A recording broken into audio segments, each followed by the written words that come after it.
밥을 흘리 먹어서 영생하라.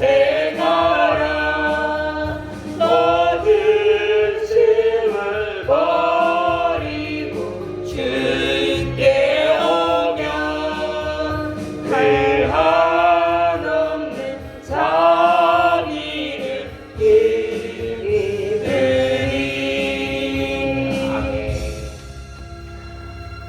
오늘 예배에 나오신 분들이 날이 갈수록 하나님에 대한 지식이 깊어지고 또 하나님 주시는 은혜와 평강이 성령의 충만함이 이 마음속에 넘쳐나게 되기를 주님의 이름으로 축복합니다. 아멘. 누가는 누가복음과 사도행전을 기록했습니다.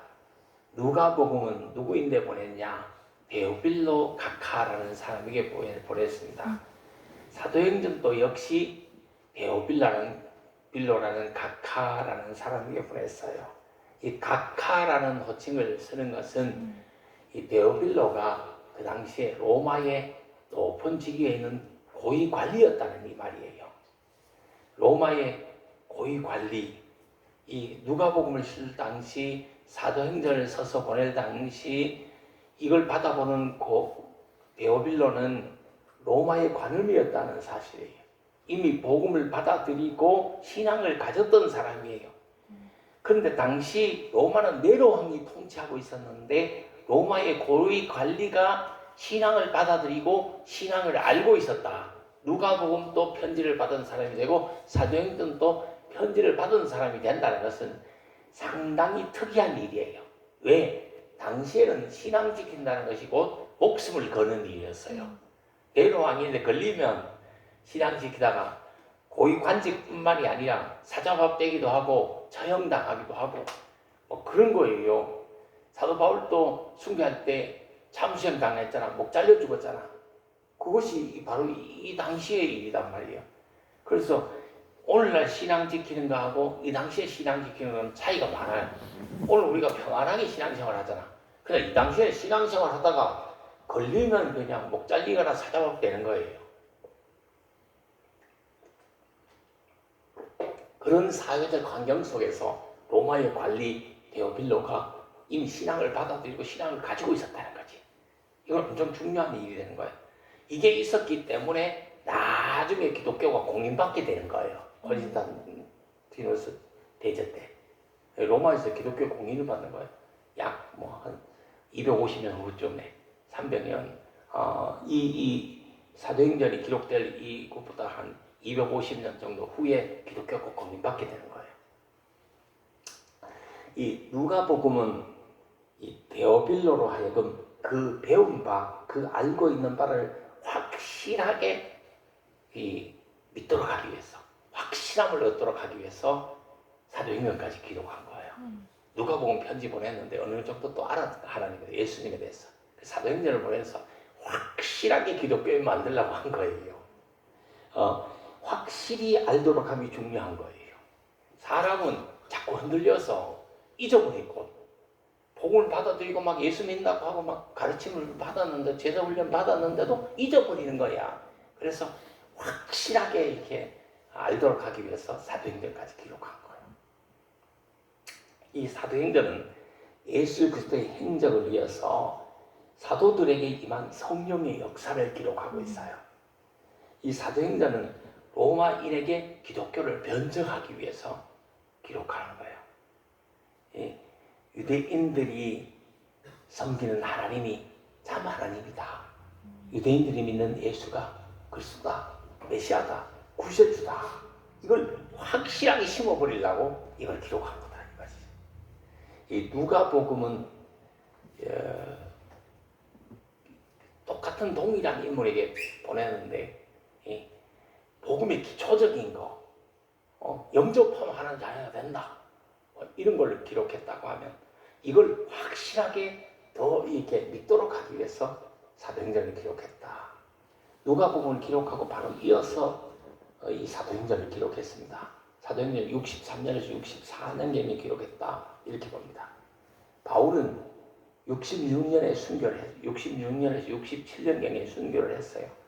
네로 왕은 네로 황제는 68년에 죽었어요. 예? 그러니까 네로 황제 말기 한 4년 이때가 극심한 박해를 했는 거야. 로마 방화 사건을 일으키고 64년도 일으키고 막 그때부터 기독교인들을 막 잡아 죽이고 막 이렇게 했는 거야. 그걸 덤태기 세워가지고.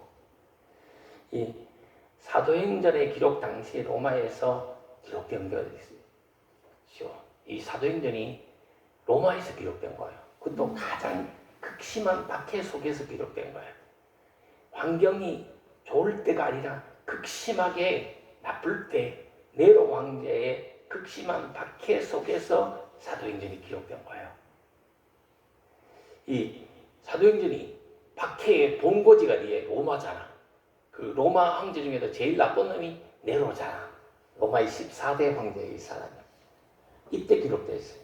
이걸 보면 명작은, 이 명품은 어려움 속에서, 핍박 속에서 이루어진다 하는 것을 보는 거예요. 왜? 사도행전이 그때 기록되어 있기 때문에. 예. 오늘도 역시 마찬가지예요. 어려움 속에, 극한 어려움 속에서 명품이 태어나는 거예요. 명작이 이루어지는 거예요. 그래서 인생의 극한 어려운 시기, 이것을 겪어야 명품 인생이 되는 거예요. 사도행전은 복음서와 서신서를 연결해 주는 역할을 합니다. 복음서는 마태, 마가, 누가 복음을 말하고 예수님의 행적을 여기 기록했습니다.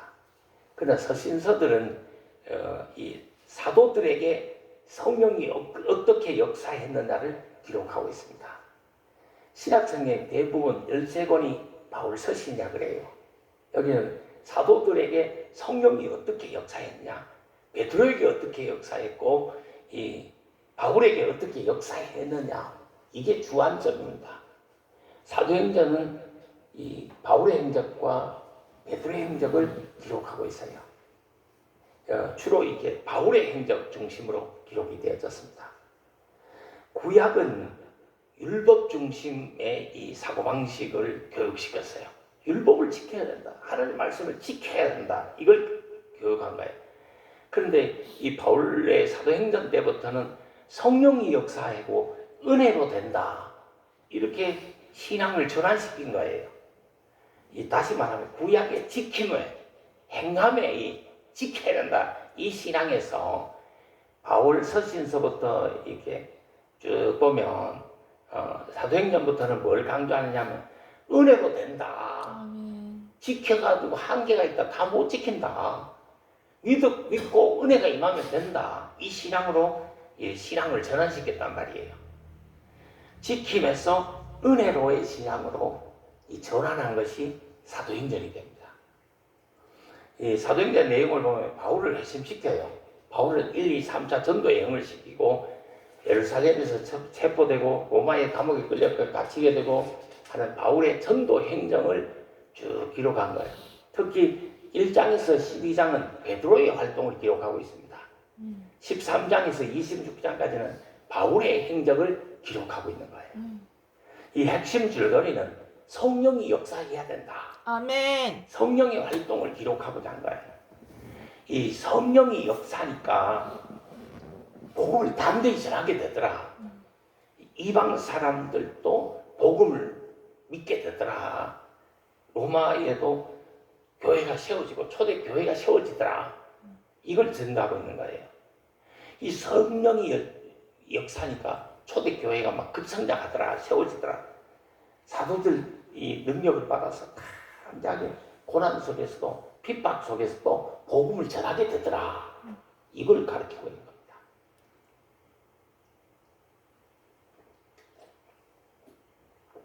오늘도 마찬가지예요. 성령이 역사해야 되는 거예요. 아멘. 성령이 우리를 주장하게 해야 우리가 복음을 담대하게 부끄럽지 않게 이렇게 전할 수 있게 되는 거죠. 그래서 성령 충만 받는 것이 중요한 거지.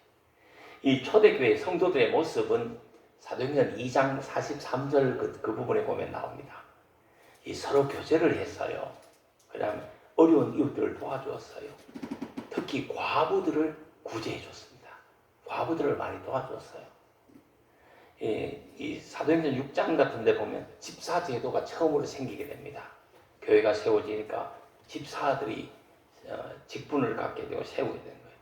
이 집사들은 교회를 돌보고 봉사하는 일을 했어요. 사도들은 복음을 증가하고 기도하는 일에 전념하게 되었습니다. 이 본서를 보면 유대인들은 이 사도들을 끝까지 막 계속해서 지속적으로 방해를 해요. 유대인들이 막 사도들을 도와서 복음 증거해야 되잖아. 그렇지 못하고 그 당시 유대인들은 선민이라 그러면서 하나님 잘해라 그러면서 사도들이 복음 전하는 걸 끝까지 방해를 한 거야. 그런 역할을 했어요. 그런데 이 본서를 보면 유대인이든 이방인이든지 회개하고 예수 그리스도를 믿을 때에 구원을 받는다는 이 신앙을 심어준 거야. 아멘. 구약 성경 뭐 지킴으로의 복음이잖아. 행함으로서의 복음 이걸 많이 강조했다면 여기서는 이 유대인 이방은 구별하지 마라. 회개하고 예수만 믿으면 구원을 받는다. 이 믿음을 심었다는 거죠. 특히 이방인들에게 회개하고 예수를 믿으면 구원받는다. 너희들도 받을 수 있다. 이걸 많이 강조했어요. 사도행전은 행전의 저자는 누가복음의 저자와 똑같은 누가예요. 누가는 안디옥에서 태어난 헬라인이에요. 의사였습니다.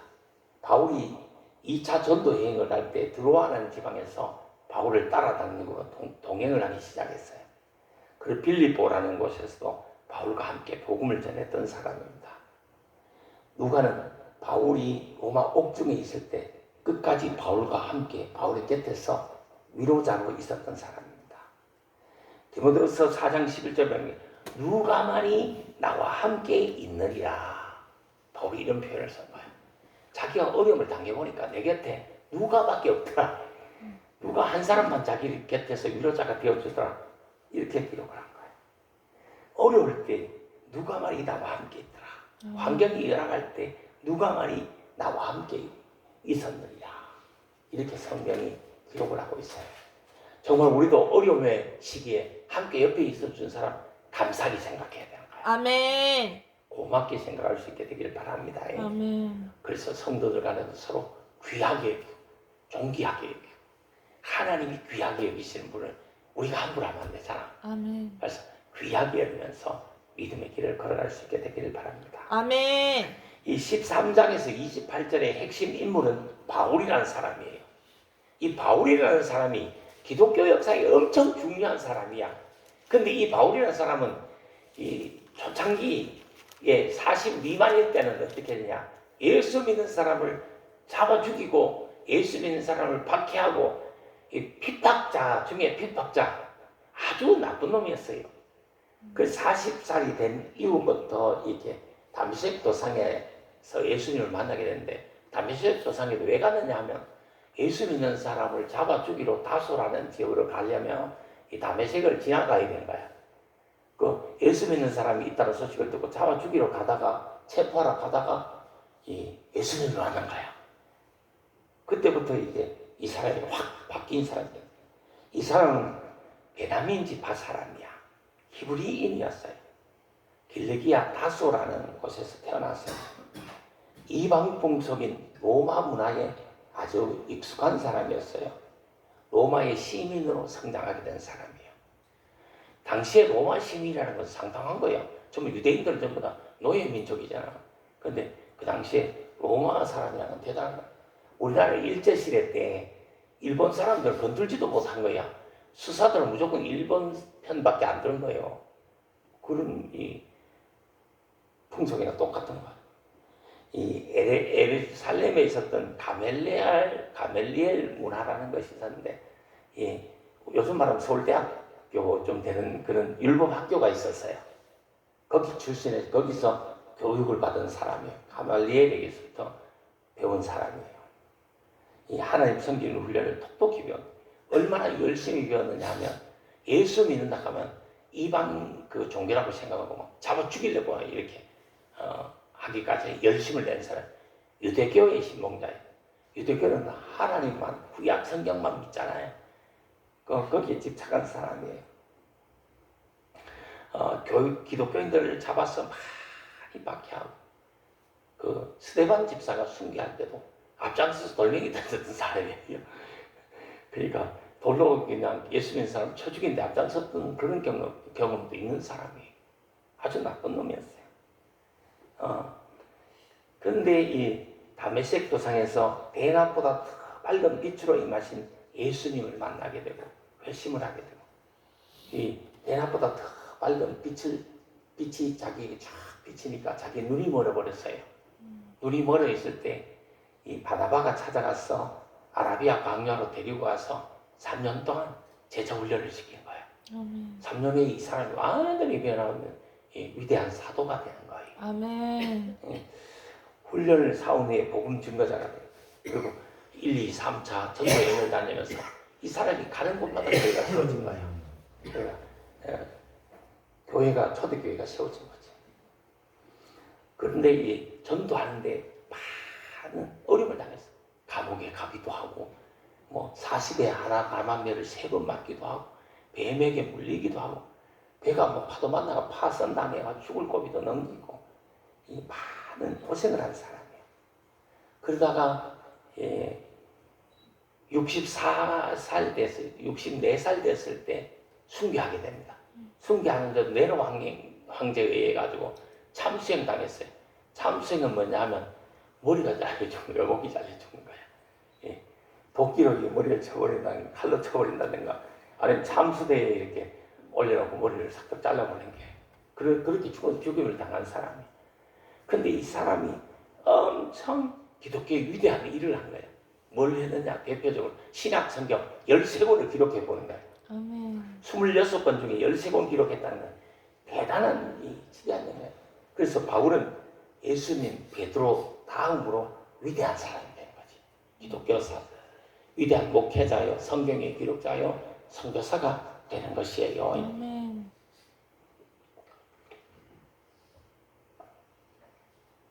이 바울이 13권을 썼는데 13권 중에는 초대교회 성도들이 신앙의 생활을 어떻게 해야 되느냐, 교회 생활을 어떻게 해야 되느냐, 신앙의 근본적인 부분을 이렇게 모두 신앙생활의 지침이 되는 부분을 모두 기록해놨다. 그것이 우리 기독교의 뿌리가 되고 근간이 되고 우리 생활의 신앙생활의 이 기본 기초가 되었다. 이렇게 보시면 됩니다. 이 사도행전의 요절은 뭐냐면 1장 8절 말씀이에요. 오직 성령이 너희에게 임하시면 너희가 뭘 받고 권능을 받고 예루살렘과 온 유대와 사마리아와 땅끝까지 이르러 내 증인이 되리라 하시니라. 땅끝까지 이르러 내 증인이 되라. 성령을 받아서 복음의 증인이 되라. 성령을 받아라. 은혜를 받아라. 왜? 내 증인이 되어라. 아멘. 어디까지? 땅끝까지. 아멘. 그러나 제자들은 예수님 부활 승천해 보니까 땅끝까지 복음 전할 생각을 못했어요. 엄두를 못했어요. 왜? 자고일날 주변에 막 기독교인들이 다 잡혀가 죽었어. 사도 바울까지 막 목배임을 당해 죽었어. 거기서 무슨 복음 전할 이게 여력이 있겠어요? 숨기 바쁘지. 동굴에 들어가기 바빴지. 이 뿔뿔이 흩어지기 바빴지. 그런 가운데 있었던 거예요. 이 초대교회 특히 믿음이 좋은 사람은 성령을 기다리면서 기도하고 있었어요. 땅끝까지 복음을 전하는 그건 엄두도 못 냈던 거예요. 그러나 성령이 임하니까 그들이 순교를 막 당하는데 순교를 각오하고 복음을 전하노다가 담대하게 복음을 전할 수가 있게 되었다는 겁니다. 아멘. 이 성령을 받아야 복음은 담대히 전할 수 있다. 아멘. 성령 받지 않고 이 불신자에게 담대히 전할 수가 없는 거예요. 예수님의 증인이 될 수 있다는 거죠. 근데 성령을 받아야 되는데 성령 받는 방법은 성경에 보니까 회개하고 죄 사함을 받고 예수를 믿어라. 아멘. 그러면 성령이 절로 임한다 그런 거예요. 아멘. 우리가 하나님 앞에 교회 와서 회개해라 그게. 회개하라 천국이 가깝다. 예수님 세례안의 메시지라 그랬잖아. 회개는 기독교의 핵심 신앙생활의 핵심 단어 중에 하나예요. 사랑 이런 것도 핵심 단어지만 회개는 엄청 중요한 단어가 되는 거예요. 아멘. 우리도 신앙생활도 회개 잘해야 되는 거야. 아멘. 회개 잘하는 성도님이 되지. 아멘. 회개하고 이 죄사함을 받고 예수만 믿으면 성령은 절로 임한다. 아멘. 하나님 영이 임하는 거예요. 그걸 성령 받으라. 1장 5절에 보니까 예수님께서 주신 세례는 불세례다, 성령 세례다 이렇게 합니다. 이거 예수님이 주신 세례는 내적인 회개를 말하는 거예요. 내적으로 회개하는 거예요. 예수 이름으로 회개하는 거예요. 예수님, 내가 이러이러한 죄를 지었습니다. 예수님 용서해 주세요. 아멘. 이런 이게 내적인 이 회개. 예수님, 내가 예수님을 믿습니다. 예수님 나의 구세주가 되어준 것을 믿습니다. 이런 이 내적인 이렇게 구원을 말하고 하나님의 초월적인 역사를 말하는 거예요. 이 성령 세례는 하나님의 절대 주권에 있는 거예요. 우리는 다만 회개했는데 성령이 임해버린 거예요. 우리는 회개하고 죄용삼을 구했는데 성령이 임한 거예요. 성령이 임하게 하는 것은 하나님의 절대 주권으로 이루어지는 거예요. 아멘. 그런데 성경에 세례 요한의 세례도 나옵니다. 이건 물세례라는 것이 나와요. 물에 이렇게 담그는 거예요. 원래 침례예요, 침례. 우리 지금 장로교에서 건 약식 세례를, 물세례를 주잖아요. 원래는 코고무 쥐고 물속에 팍 집어넣었다가 말 잘 안 듣는 사람은 오래 푹 집어넣어가지고 못 올라오게 그냥 한점 늘리고 있다 꺼내주면 되는 거예요. 근데 이걸 하다 보니까 여자들이 옷이 얇고 막 이렇잖아. 옷도 뭐 제대로 못 갖추고 이런 성도들도 있고 한데 이 물에 푹 집어넣어 꺼내놓으니까 이게 옷이 너무 야시시해지는 거야. 그래가지고 기독교에서는 이게 좀 물세례하는 것도 성령세 좀 이게 은혜롭게 할 수 없나 약식으로 하자고 그래가지고 해서 이 약식 세례를 준 거야. 그 우리가 지금 교회에서 겪는 물세례가 된 거야. 아멘. 세례식 우리 성찬식하잖아. 성부와 성자와 성령 이름으로 세례를 주는 머리에 그 손을 이렇게 하는 그 세례를 말하는 그 세례가 된 거예요. 원래 세례관이 준 세례 이건 물세례였어요. 요단강에다 탁 담그는 거예요. 물에 팍 담갔다 다시 꺼내는 거예요. 죽었다가 다시 사시는 거예요. 이거. 그게 원래 성경적인 의미예요. 우리 교회 말 안 듣는 사람이 있으면 물세례 가지고 한참 꽁 늘리고 있다가 물 시금비가 꺼내놓은. 우리는 그래 하지 않잖아. 이 물세례의 의미는 뭐냐? 죄 씻음을 받았다. 이 사람은 구원을 받은 사람이다. 죄 용서를 받은 사람이다. 구원받은 사람이다. 증표로 표식으로 물세례를 준 거야. 개인적인 의지로 받은 거야. 나도 죄사함 받고 하나님 자녀가 돼야 되겠다. 이런 사람들에게 물세례를 준 거예요. 이 세례는 자신의 죄를 회개하고 하나님의 은혜를 받아 구원에 이르기를 간절히 사모하는 마음으로 받아야 되고 주어야 되는 거예요. 아멘. 어쨌든 세례를 많은 성도들이 받아야 되는 거예요. 1장 8절에 보니까 오직 성령이 너희에게 임하시면 너희가 권능을 받고 예루살렘과 본주도와 땅끝까지 이르러 내 증인이 되리라. 아멘. 세례 받을 때 성령이 임하는 거예요. 예수님도 요단강에서 세례 받을 때 성령이 비둘기같이 임했다. 여기서 땅끝까지 이르러 내 증인이 되리라. 아멘. 했는데 구약 성경에서 땅끝은 어디를 말하느냐? 모든 나라들을 말하는 거예요. 그리고 이 본문에서 땅끝은 어디냐 말하는 로마 나라를 말하는 거예요. 로마가 도저히 이게 기독교가 공인되리라고 생각을 못하고 워낙에 박해가 심하니까 이건 땅끝으로 말하는 거예요. 이 인간들만 변하면 다 변한다 이렇게 본 거예요. 바울에게서 이 땅끝은 어디였느냐? 이 바울의 전도 계획에 의하면 서머나라는 지역이 땅끝이었어요. 이 고레스 왕 그 나오는 땅끝은 어디냐? 갈대아 우르 그쪽이 땅끝이라고 이렇게 볼 수 있는 거예요. 오늘날 우리들에게 땅끝은 어디를 의미하느냐? 전 세계 모든 미전도 족속을 말하는 거야. 미전도 족속이 아직 예수님을 모르고 복음이 전혀 안 들어간 십자가가 세워지고 교회가 없는 족속이 몇 개냐? 7,920개야. 이게 어디에 있느냐? 서아프리카 아니면 소아시아 지역에 집중되어 있는데 지도를 놓고 보면 북이 10도에서 40도 사이에 다 모여가 있는 거야. 동아시아 이거는 우리나라도 여기 포함되고 북한도 여기 포함되고 몽골, 중국, 일본 이런 것들이 포함되어 있는 나라 지역이에요. 여기서도 아직 십자가가 전혀 안 세워진 나라가 있다니까. 복음이 안 들어간 나라가 있다니까. 뭐 7,000개 이상의 아직 믿어도 족속이 있다는 거예요. 복음이 전혀 안 들어간 거예요. 거기는. 선교사들은 들어가야겠지만 아직 교회를 못 세우고 있는 거예요.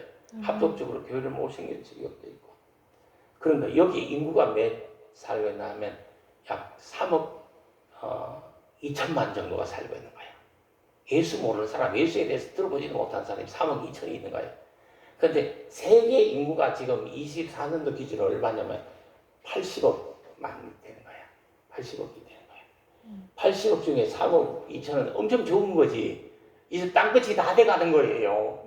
3억 2천만 더 복음이 전해지면 땅끝까지 다 복음이 전해진 거야. 아멘. 이 성경은 땅끝까지 복음이 다 전해져야 예수님 재림하신다 보는 거야. 아멘. 이게 엄청 중요해. 이제 거의 다 이렇게 한 그 3억만 정도만 이렇게 복음화되면 땅끝까지 다 복음화되는 거예요. 막바지에 와 있는 거예요. 예수 그리스도께서 예수님이 재림하실 때와 기한은 언제입니까? 제자들이 이렇게 물으니까 왜 그걸 알려고 그러냐? 그건 너희들이 알 바가 아니다. 그거는 하늘에 있는 아버지만 아신다. 천사들도 모르고 아들도 모르고 아버지만 아신다. 아버지의 권한을 너희들이 왜 알려고 하느냐? 이렇게까지 말씀하셨습니다. 하나님만이 아시는 거예요. 그럼 다만 우리는 우리의 할 일은 땅끝까지 이르러 증인만 되면 되는 거야. 전도자로 살면 되는 거예요. 복음 전도자로 우리가 살아야 되는 거, 이게 중요한 거예요. 힘만 있으면, 우리가 여력만 있으면 전도하고 선교하는 일을 해야 되는 거야. 아멘. 이 전도하고 선교하는 나라는 절대 망하지 않는 거야. 아멘. 개인도 흥하는 거야. 개인도 뭘 할 때 나는 전도하기 위해서, 선교하기 위해서, 땅끝까지 복음을 전하기 위해서 내가 이 일을 하노라. 그럼 하나님 축복을 부어주시는 거야. 내가 잘 먹고 잘 사는 거야. 그럼 뭐 하나님은 네 혼자 잘 먹고 잘 사는 거야. 네 혼자 잘 먹고 잘 사는 거지. 네 혼자 열심히 해서 네 혼자 잘 먹고 잘 살아야 할 거 아니야. 그러니까 내가 하나님의 일은 이 선교하는 일, 복음 전하는 일을 위해서 내가 이 일을 하기를 원합니다.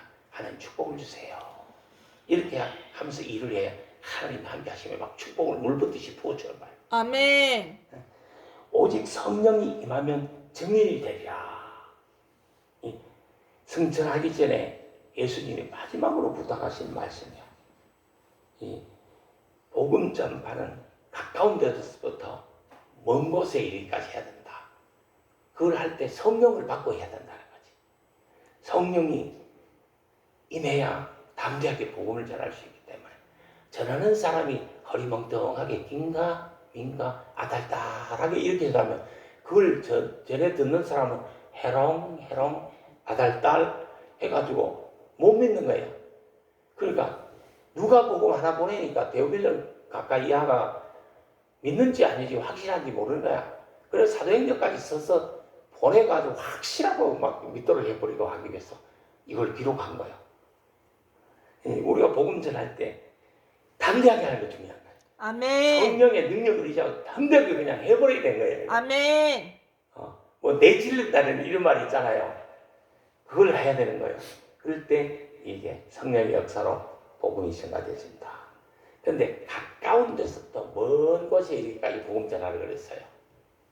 처음부터 먼 곳 하지 말고 가까운 사람, 내 주변에 지금 제일 가까운 사람에게 복음을 열심히 전해야 되는 거야. 아멘. 그 다음에 그 사람이 또 예수를 믿게 되고 그 사람이 예수를 믿게 되고 그리고 힘 나오면 이방에까지 가서 저 외국 사람들 타문화권에 가가도 복음을 전할 수 있어야 된다 하는 말씀이죠. 모든 시대 성도들이 해야 할 일은 전도하고 선교하는 일이요. 아멘. 여기에 초점을 맞춰서 신앙생활을 해라. 결국 내가 성령 받고 내가 막 복 받고 은혜 받고 충만해지면 뭐 해야 되냐? 그러니까 남인데 들이받으면 안 되고 그 가지고 이 선교하고 전도해야 된다 이 말이지. 예수님의 증인으로 살아야 돼. 하나님 나라를 선포하고 선교하고 살아야 돼. 성령을 받아 전도해라. 예수님의 증인을 되라. 예수님을 나타내라.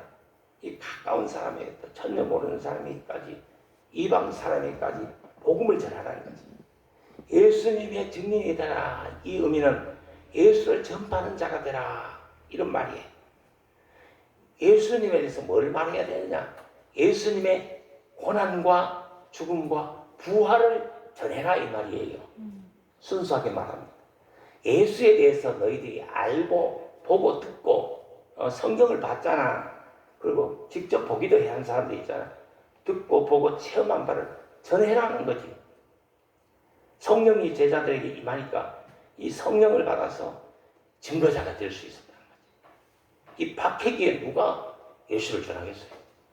길거리 나가가 만약 예수님 나타나면 잡아가지고 사자밥 던져보거나 참수행 시켜버렸는데 누가 예수 믿겠어요? 저 예수 복음을 어떻게 전하겠어요? 그러나 그때 할 수 있는 것은 성령 받고 담대하고 다가 한다는 거지. 죽음을 불사하는 것. 예수에 의해서 예수를 위해서 예수에 관해서 증거하는 자가 된다. 이걸 당부하고 그 다음에 예수님이 승천하신 거예요. 승천하실 때 모습을 보면 하늘로 올라가신 때 구름을 타고 올라가셨다고 그랬어요. 이 몸은 잘 안 보내었고 구름의 가리가 안 보였고 자세히 보니까 2명의 천사가 호위했다고 그랬어요. 이 성경에 나오는 천사는 사람의 모습을 하고 나오는 경우가 많습니다. 대부분이 다 사람의 형상을 하고 나오는데 날개를 둘 단 사람도 있고 셋 단 사람도 있고 4단 천사도 있고 6가지 날개를 단 천사로 나오는 거야.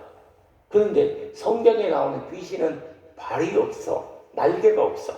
그냥 하늘을 히히히 떠다니는 거야 그냥. 그건 귀신이야 귀신. 천사고 이거 잘 구분해야 되는데 귀신은 그냥 날개 없이 그냥 하늘을 빙빙 떠다니고 발이 없다 그래요. 통상 그런 거야. 천사는 사람의 모습을 하고 있고 날개가 달려있는 거예요. 날개 여러 달리고 적게 달리고 그건 성경에 하도 다양하게 나오는 거야. 2명 달린 천사, 날개가 2개뿐인 천사가 있고 3 달리는 천사가 있고 4 달리는 천사가 있고 6 달리는 천사까지 나오는 거예요. 그건 성경에 나오는 거니까. 그러니까 천사와 귀신을 어떻게 구분을 하느냐?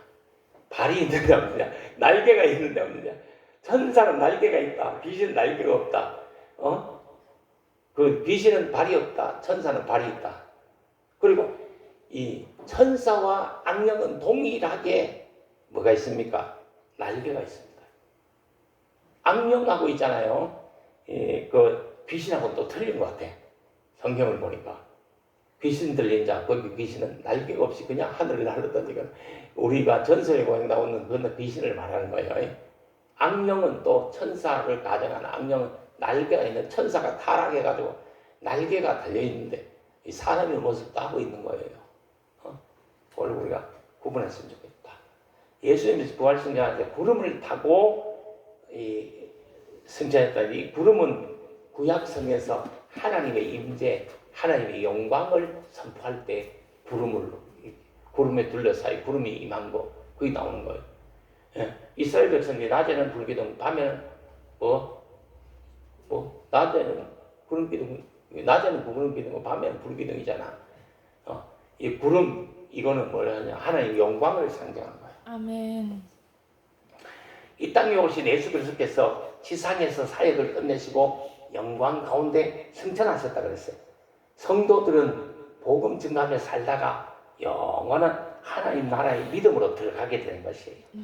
예수님이 승천하신 모습을 지켜보던 제자들에게 예수님의 음성이 들렸어요. 11절에 보시면 갈릴리 사람들아 어찌하여 서서 하늘을 쳐다보느냐.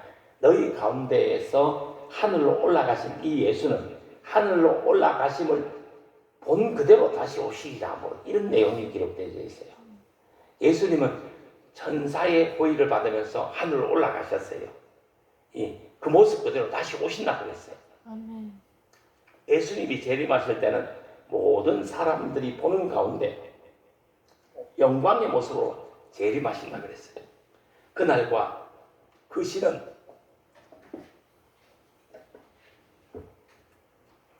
아버지만 아시다 그랬어요. 그러나 우리 성도들은 예수님의 재림의 날이 있음을 항상 알고 있어야 됩니다. 예수님 재림하신다. 예수님 다시 오신다.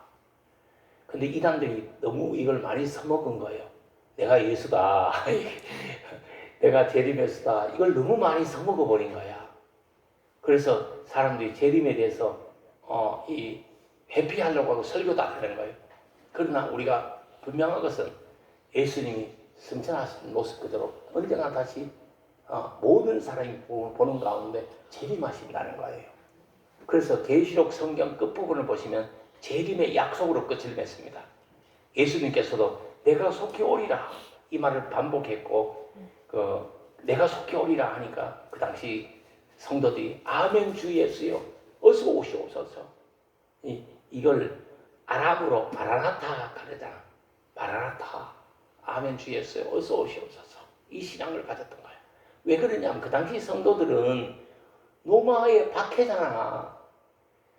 박해가 너무 심해. 이게 막 너무 심해.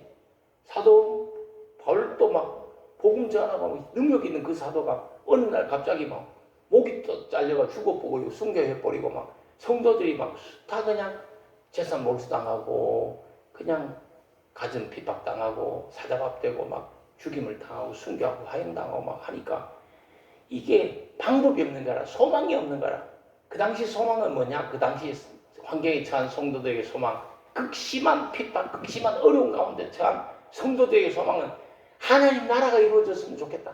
예수님 속기와가 이거 좀 박살냈으면 좋겠다. 이거 해결해 줬으면 좋겠다. 이것밖에 없었는 거예요. 그래서 성경에 이렇게 주안점이 하나님 나라. 이게 주안점이 된 거예요. 하나님 나라가 빨리 임했으면 좋겠다. 예수님 빨리 좀 왔으면 좋겠다. 그래서 마라나타 아멘 주 예수 어서 오시옵소서. 내가 우리들이 너무 어렵습니다. 아멘 주 예수 오시옵소서. 이 신앙이 이렇게 신약성경에 뿌리 깊게 자리 잡은 거예요. 예수님 오시는 이라는 그날 것이는 도적같지만 성도들이 의식하지 못하고 이 재림에 대한 생각이 무뎌졌을 때, 무감각했을 때 예수님이 땅끝까지 복음이 전파되면 지금 3억 정도의 인구만 3억만만 그냥 복음화되면 다 된다 그랬잖아. 그 대만 예수님 그냥 임한다는 거. 예수님 하늘 나라가 이래. 천국이 이른다. 예수님 재림하신다. 이렇게 하죠. 이 초대교회 성도들에게 소망은 엄청 중요했던 거야. 박해기에 어려움 중에 있는 성도들에게 소망은 엄청 중요한 거야. 인간은 소망이 있어야 사는 거야. 아멘. 오늘 막 박해가 있고 오늘 힘들고 오늘 가난하고 오늘 막 죽임을 당하고 어려움을 당하더라도 오늘 막 떡대더라도 소망이 있으면서 하는 거야. 내일 잘 끝나가면 사는 거야. 아멘. 그래서 사람에게 소망은 엄청 중요한 거야. 우리 기독교가 해야 되는 부분이 뭐냐 하면 길이 없는 시대에 길을 제시하고 소망이 없는 사람들에게 소망을 제시하고 어둠 속에 있는 사람에게 빛을 제공해주는 이게 엄청 중요한 거야. 이 자리에 계신 분들이 예수로 말미암아 소망을 가져라. 예수님의 재림에 대한 갈망도 가져야 된다. 예수님이 다시 오신다. 예수님이 다시 오신다. 준비하는 신랑 신부가 돼야지. 깨어 기도하는 성도가 돼야지. 준비하는 신앙이 돼야지. 그래서 제가 좋아하는 성경 중에 주 예수의 강림이 가까우니 저 천국을 얻을 자 회개하라. 회개하고 예수님과 믿음에 성령이 임한다. 그럼 된다 이 말이지. 다 같이 기도하도록 하겠습니다. 하나님 아버지 감사합니다.